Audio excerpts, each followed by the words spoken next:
Hello friends, welcome back to a brand new blog. मैं हूं अर्पिता और आप सभी को मेरे चैनल में स्वागत है। बहुत ही गर्मी पड़ चुकी है अभी हमारे यहाँ कलकत्ता में। तो आप बताइए आपके वहाँ कितनी गर्मी है और गर्मी में आप कैसे हो नए नए गर्मी में आप कैसे एडजस्ट कर रहे हो, तो वो सारे बात। और आ गए हैं मेरे एक बड़ा सा पार्सल। तो पार्सल में क्या आया है वो देखने के लिए आपके साथ ही मैं इस पार्सल का अनबॉक्सिंग करूंगी। लेकिन पहले आप जाके देख के आइए। कुछ दिन पहले मैं एक चीतल फिश का रेसिपी अपलोड किया था। उसका जो रेस्ट ऑफ द पार्ट है वो मैं अभी तक अपलोड नहीं किया। बीच में हम लोग घूमने के लिए चले गए थे, तो मैंने सोचा आज आपके साथ वो रेसिपी शेयर कर देती हूँ। आप लोगों को शायद याद होगा या नहीं होगा, मालूम नहीं है। कुछ दिन पहले हमारे घर एक बड़ा सा चीतल फिश आया था। तो उस फिश का जो पेटी का पोर्शन है, यानी कि पेट का साइड है, उसमें ज़्यादा बोन नहीं होता है। तो उस पोर्शन से मैं बनाया था चीतल पेटिर कालिया। और तो उसी फिश का रेसिपी में जो पीठ का पोर्शन है उसी से मैं एक अलग सा एक रेसिपी ट्राई किया था। क्योंकि उस फिश का जो ऊपर का पार्ट है उधर उसमें बहुत ही फाइन और बहुत ही ज़्यादा बारीक बोन होता है, काटा होता है, तो उसको थोड़ा अलग टेक्निक से बनाया जाता है। तो उसी रेसिपी को मैं आपके साथ आज शेयर करने वाली हूँ। बहुत ही पुराना बंगाली ऑथेंटिक रेसिपी है चितल माछेर मुइठा। तो जाइए देख के आइए मेरा चितल माछेर मुइठा रेसिपी। और तब तक मैं इस बॉक्स का जो मोटे मोटे सेलोटेप होता है उसको मैं खोल के रखती हूँ। तो जाइए झटपट देख के आइए, मैं आपके लिए इंतज़ार कर रही हूँ।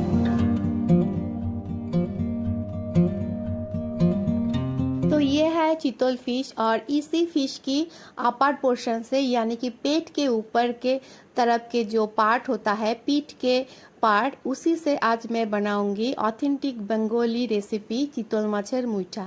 और इस रेसिपी को बनाने के लिए थोड़ा सा टेक्निक यूज़ करना पड़ेगा। तो क्या है वो टेक्निक, वो आज मैं आपके साथ शेयर करूंगी।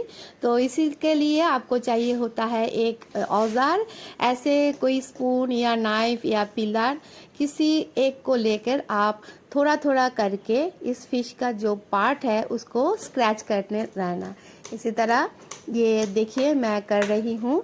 एक एक पार्ट लेके उसको हल्की हाथों से ऐसे स्क्रैच करने से बहुत ही सॉफ्ट मीट होता है इस फिश का, वो अच्छी तरह से अलग हो जाएगा मीट।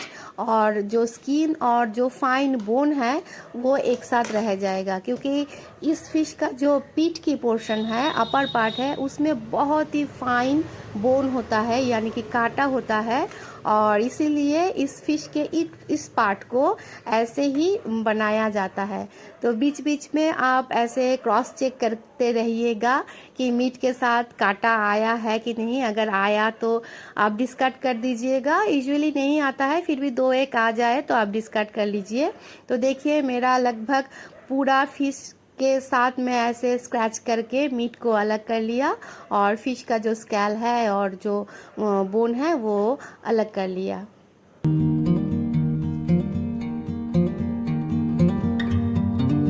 तो देखिए ऑलमोस्ट मेरा सारा जो मीट है वो अलग हो गया और फिश का जो स्किन और बोन है वो अलग हो गया। तो अभी मैं रेसिपी में जाती हूँ और अभी मैं बनाऊंगी थोड़ा छोटा छोटा कबाब। और इसके लिए मुझे चाहिए होगा 4-5 हरी मिर्च, आप जितना तीखा खाते हो उसी अनुसार, और गया लहसुन, अदरक, 2 सूखी मिर्च और 1 मीडियम साइज़ का प्याज। अभी ये सारे कुछ मैं ग्राइंड करके फिश का जो मीट है उसके साथ मिला दूंगी और अच्छी तरह से स्मैश कर लूँगी। और थोड़ा सा नमक भी दे दिया। अभी स्मैश करके उसमें मिलाऊंगी और एक अंडा। तो अंडे दे के भी मैं अच्छी तरह से उसको स्मैश करके एक डो जैसा बना लूँगी।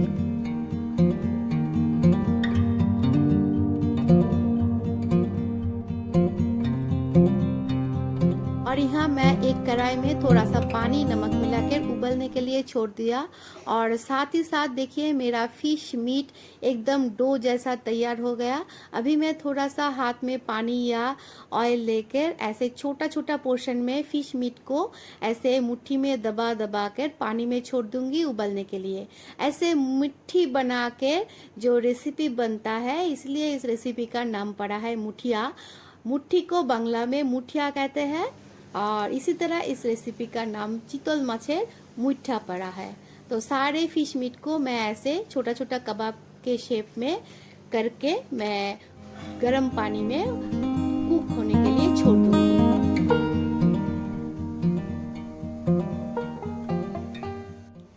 तो अभी 10 मिनट हो चुका है कबाब को पानी में उबलते हुए और देखिए सारा कबाब ऊपर में फ्लोट होने को लगा है। तो समझ लीजिए आपका कबाब बनके तैयार है। अभी एक एक करके सारे कबाब को स्टेन करके निकाल लूँगी और जो एक्सेस वाटर है उसको ड्रेन करने के लिए छोड़ देंगे।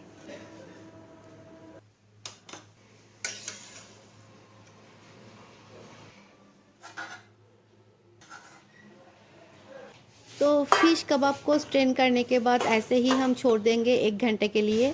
और जो फिश ब्रॉथ है उसे फेंकिएगा मत, इसे रख दीजिए, हम रेसिपी में यूज़ करेंगे। 1 hour later.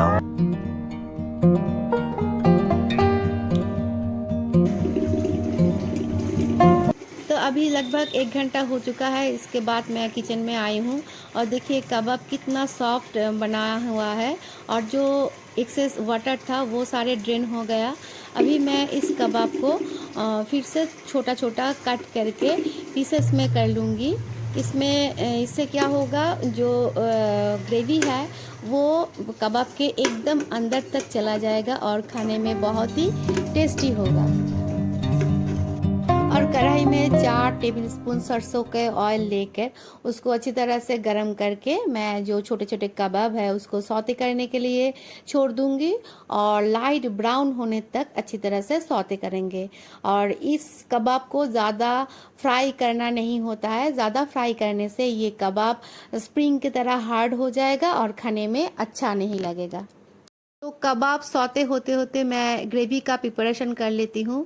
तो इसीलिए मैं 4-5 लहसुन के कलियाँ लिया, 4-5 हरी मिर्च ले लिया, 1 इंच अदरक और 1 बड़ा साइज प्याज ले लिया और उसको अच्छी तरह से मैं ग्राइंड कर लूँगी।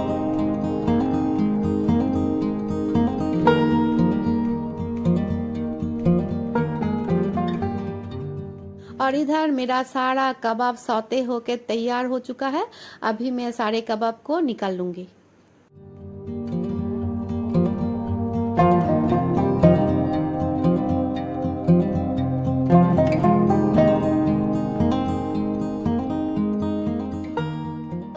सारा कबाब सौते हो गया और जो कढ़ाई में तेल था, रेस्ट ऑफ द ऑयल था, उसी में मैं 2 बे लीव्स और थोड़ा सा ज़ीरा छौंक दे दिया और ज़ीरा जब तक ना क्रैकल हो जाए तब तक मैं भूनने लगा। और उसके बाद मैं जो पेस्ट बनाया था हरी मिर्च, अदरक, लहसुन और प्याज का, वो डाल दिया और फिर मैं डाला है 2 मीडियम साइज टमाटर प्यूरी। और अभी सारे मसाला को मैं अच्छी तरह से भून लिया और अभी मैं मिला रही हूँ बेसिक पाउडर मसाला जैसे कि कश्मीरी रेड चिली पाउडर, धनिया पाउडर, जीरा पाउडर, हल्दी, नमक। और फिर से सारे चीज़ को अच्छी तरह से भूनूंगी जब तक ना इसका तेल बाहर आ जाए। और उसके बाद मैं थोड़ा सा और पानी ऐड करके मसाला को दोबारा से भूनने के लिए छोड़ दिया है।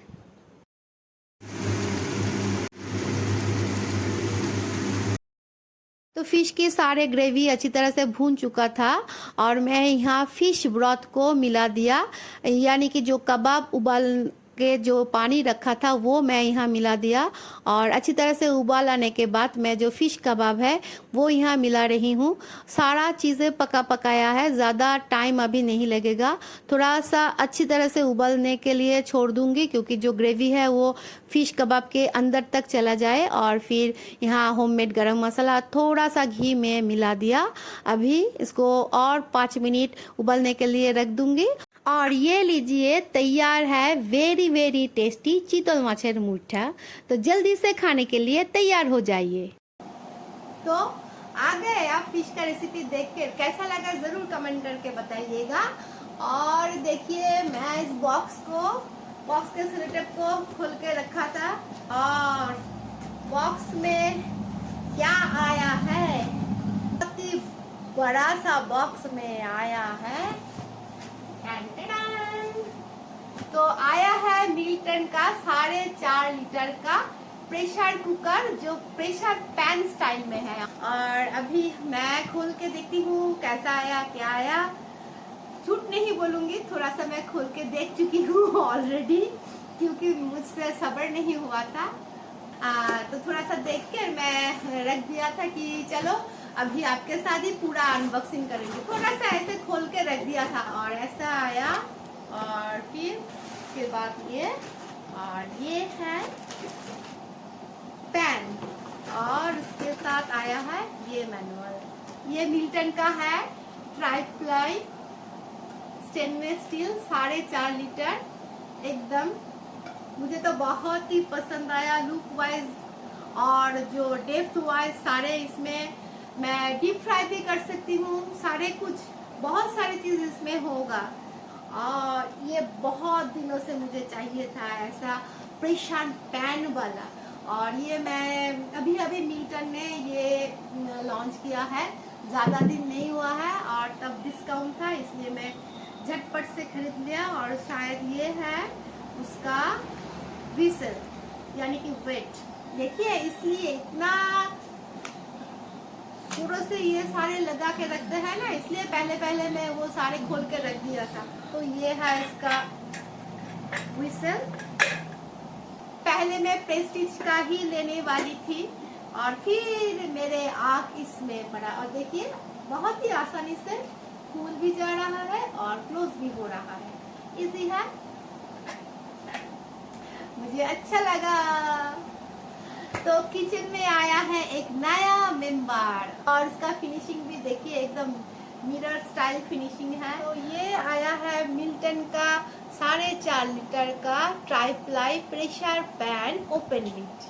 तो मेरे पास बहुत सारे प्रेशर कुकर है, लगभग 5 तो है ही, छोटा बड़ा मिलाकर 5, लेकिन सारे के सारे क्लोज लिड है, ऐसा ओपन लिड नहीं है। इसलिए मुझे बहुत दिनों से ये चाहिए था, क्योंकि इसको मैं पैन के तरह, कढ़ाई के तरह, डीप फ्राई पैन के तरह और प्रेशर कुकर के तरह भी यूज़ कर सकती हूँ। इसमें मैं पूरी भी तल सकती हूँ और कुछ मटन यहाँ सौते करके एकदम पानी देकर सीटी मार दूंगी, सीटी लगा दूंगी, तो ये प्रेशर कुक भी हो जाएगा। सपोज राजमा बनाना है, चिकन बनाना है, मटन बनाना है, घुगनी बनाना है, हम बहुत ही फ्रिक्वेंटली घुगनी बनता है, आलू दम बनता है, तो इसमें मैं अच्छी तरह से सौते करके इसमें पानी देकर सीटी लगा के रख दूंगी। एक पॉट में ही पूरा काम चल जाएगा। नहीं तो पहले कढ़ाई लो, उसमें सौते करो, फिर प्रेशर कुकर में पानी डालकर उसको सीटी लगाओ, तो बहुत ही झंझट हो जाता है, बहुत ही ज़्यादा बर्तन हो जाता है। तो बहुत दिनों से मुझे चाहिए था ये मेरा। और फिर मेरा नज़र गया मिल्टन का प्रो कुक ट्राइप्लाई ऐसा वाला प्रेशर पैन और कम प्रेशर कुकर में, तो फिर मैंने सोचा इसको ही ट्राई करती हूँ और मुझे बहुत ही अच्छा लगा लुक वाइज और उसका साइज वाइज। हमारे घर के लिए यानी आप सोच लो आराम से 4-5 जने का जो कुकिंग है वो तो अच्छी तरह से हो जाएगा, 6 जने का भी अच्छी तरह से हो जाएगा। चिकन या मटन हो, बहुत सी स्पेसियस है, डीप भी है। तो लुक वाइज और सारे फीचर वाइज मुझे बहुत ही अच्छा लगा ये प्रेशर कुकर। अब इसमें कुक करके देखना होगा कि वर्थ है कि नहीं है, तो ये फुल पैसा वसूल हुआ कि नहीं हुआ। 5 साल का वारंटी भी है, ISI मार्क भी है, जो एक अच्छी क्वालिटी में होना चाहिए वो सारे चीज़ है। ऊपर से ये stainless steel tri-ply pressure cooker है। लेकिन बहुत ही जल्द आपके साथ मैं इसी प्रेशर कुकर में कुछ बना के आपके साथ शेयर करूंगी। तब तक के लिए इस ब्लॉग को यही ख़त्म करती हूँ। तो मिलते हैं और एक ब्रांड न्यू ब्लॉग के साथ। तब तक आप प्लीज़ मेरे ब्लॉग देखते रहिए, कमेंट कीजिए, लाइक कीजिए और मेरे साथ जुड़े रहने के लिए प्लीज़ सब्सक्राइब माई चैनल। बहुत ही जल्द मिलते हैं और एक ब्रांड न्यू ब्लॉग के साथ। तब तक के लिए बाय बाय।